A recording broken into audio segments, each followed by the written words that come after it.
तीन। देखो, ज्ञान मार्ग में क्रोध शत्रु, ज्ञान का जो मार्ग, अगर ज्ञानी है और ज्ञानी को अगर क्रोध आ रहा है, पतन हो जाए। ज्ञान मार्ग में क्रोध शत्रु, कर्म मार्ग में काम शत्रु है और भक्ति मार्ग में कामना शत्रु, इच्छाएं शत्रु। तो नहीं तो रावण हिरण्यकश्यप ने कम भक्ति करी क्या साहब? कितनी तपस्या करी आपने, कथा सुनी होगी। हिरण्यकश्यप ने हजारों साल तप किया, रावण ने अपनी गर्दन काट के चढ़ा दी साहब। कितनी भक्ति करी पर सफल क्यों नहीं हुई? उसका कारण था कामना थी।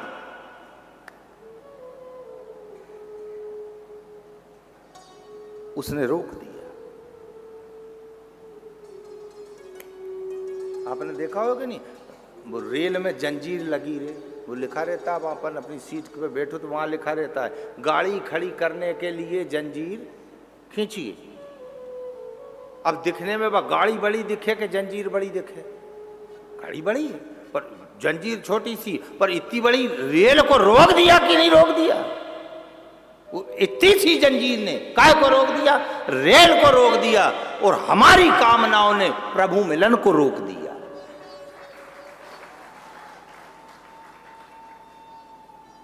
हमारी इच्छा ने प्रभु मिलन को रोक दिया।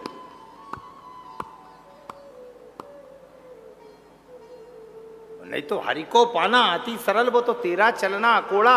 अरे नाच ना जाने बापड़ी तो आंगन बतावे टेढ़ा है।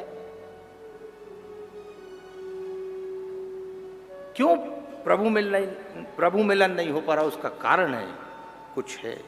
धन दे दो, पद दे दो, प्रतिष्ठा दे दो, संतान दे दो, मकान दे दो, ये कामना है।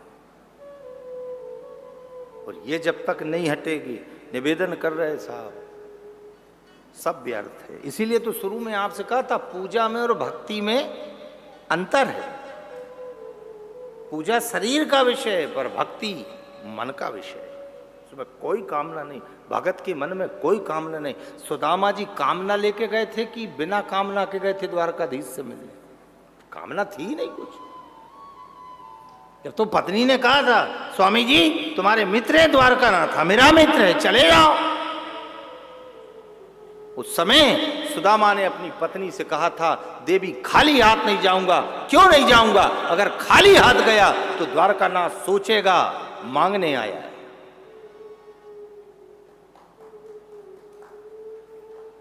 यही है ना कथा साहब। क्या कह रहे हैं सुदामा जी? देवी मैं जानता हूं द्वारकानाथ मेरा मित्र है और मैं चला जाऊंगा, पर खाली हाथ नहीं जाऊंगा। क्यों? अगर खाली हाथ गया तो ठाकुर सोचेगा मांगने आया है, और अगर कुछ लेके जाऊंगा तो ठाकुर सोचेगा मांगने नहीं, मेरे से मिलने आया है, मुझसे मिलने आया है। अब पत्नी ने कही, अपने घर में तो कई है भी नहीं, मैं क्या दूं? कई भी तू दे पर मैं मांगने नहीं जा, मेरी कोई कामना नहीं। इतनी जब बच्चे भूखे मर रहे हैं, हम गरीबी में पड़े, कुछ भी हो जाए मैं नहीं मांगू। कोई कामना नहीं है तुम्हारे अंदर, कोई कामना नहीं है देवी मेरे अंदर, कोई इच्छा नहीं। पत्नी ने कही, जय हो पति देवता की, गजब पति मिलियो। सुशीला जी कह रही, गजब पति मिला, बच्चे भूखे, पत्नी के भूखी, कपड़े नहीं, टापरी में रे, पर वाह रे कन्हैया तेरी बड़ी कृपा है, गजब पति से मिलन करवायो तुमने, गजब। इतनी स्थिति खराब होने के बाद भी तेरा भगत कहता है मांगने नहीं, देने जाऊंगा।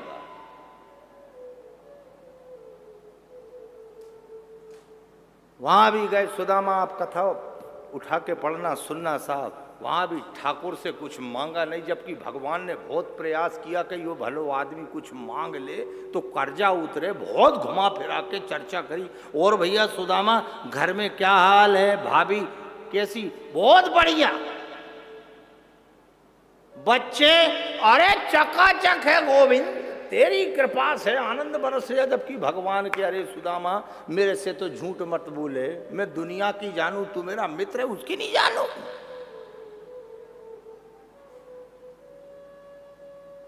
कोई कामना नहीं। ये स्थिति भक्त की होती है।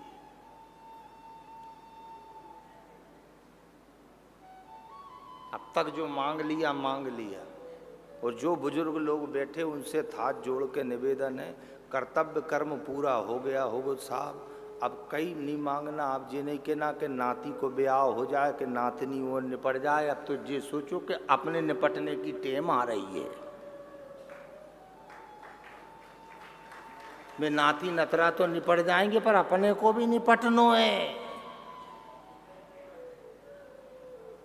एक शब्द दिया महापुरुषों ने, ए वे फलाने जी वे तो निपट गए, गया निपटना है साहब। कब तक, क्योंकि आगे की भी तो तैयारी करना है। ये राजा परीक्षित गंगा किनारे बैठे काहे के लिए? आगे की तैयारी करने के लिए कि जब आए मरण का मौका कहीं हो ना जाए धोखा। जब आए मरण का मौका कहीं हो ना जाए धोखा। जब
भगवान रे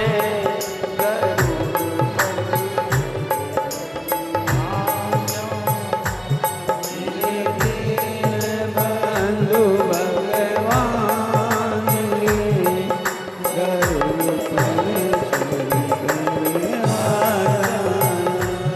चलने की हो तैयारी तब घोड़ा मिले न गाड़ी।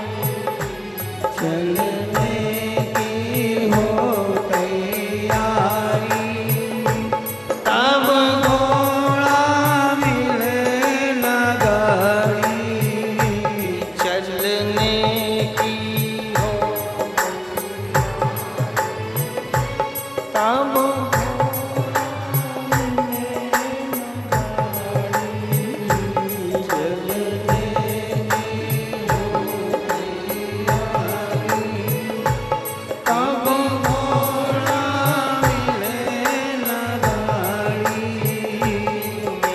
शैया छूटे घनश्याम को तुम नैया लेकर आ जाना। मेरी शैया छूटे घनश्याम को तुम नैया लेकर आ जाना।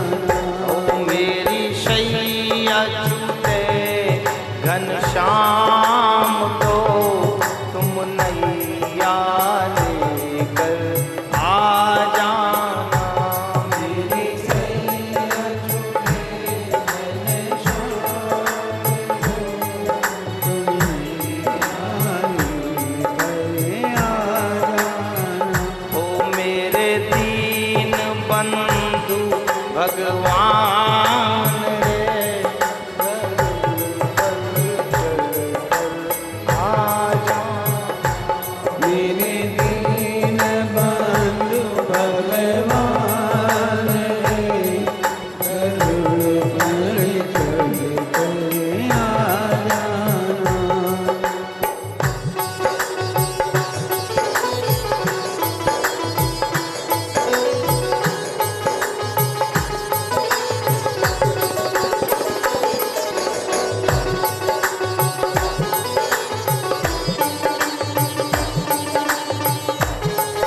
आ जाना। ओ मेरे दीन बंधु भगवान रे,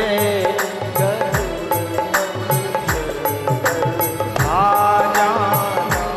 मेरे दीन बंधु भगवान के गरुड़ पर चढ़ कर आ सच्चिदानंद भगवान। केवल वो परीक्षित इसीलिए बैठे कि समय आएगा, काल ले जाएगा, कहीं आत्मा की अधोगति ना हो जाए।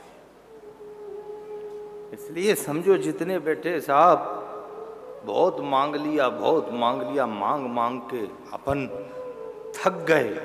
अब तो केवल जिससे मांग रहे हो उसी को मांग लो, उसी को मांगो साहब।